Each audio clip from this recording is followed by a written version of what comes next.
তো ছাদে আসছি।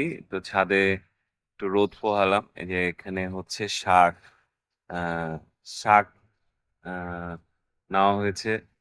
মানে এই ছোট বালতি ভর্তি শাক হয়েছে। একদিনের রান্না হয়ে যাবে। এটা আমার জন্য না, নুসরাতের জন্যে নুসরাত নিয়েছে। নুসরাত হচ্ছে এই শাক তুলতেছে। মানে এখানে আমি শাকটা দেখাচ্ছি দাঁড়ান।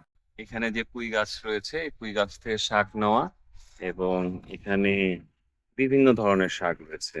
আ এটা পুঁই শাক, তারপর এই যে এটা হচ্ছে মিষ্টি কুমড়ার শাক, গাছের শাক পাতা। আ এটা এটা হচ্ছে পালং শাক, কলমি শাকও আছে। কলমি শাক তুলেন নাই? হ্যাঁ, এই যে হচ্ছে এটা হচ্ছে কলমি শাক। তো এই শাক পাতাটা খুব ভালো টেস্ট হয়। এই কলমি শাক, মিষ্টি কুমড়া শাক, পুঁই পুঁই শাক, পালং শাক এগুলা মিলা যে এই মিক্স শাকটা রান্না হবে ভাজিটা সেটা অসাধারণ টেস্ট হবে। তো আমাদের ছাদে আরেকটা মজার হচ্ছে যে লেবু গাছটা বাহিরে হয়ে যাচ্ছে। একটু দেখে এই যে লেবুও ধরেছে। এই যে একটা লেবু ধরে গেছে।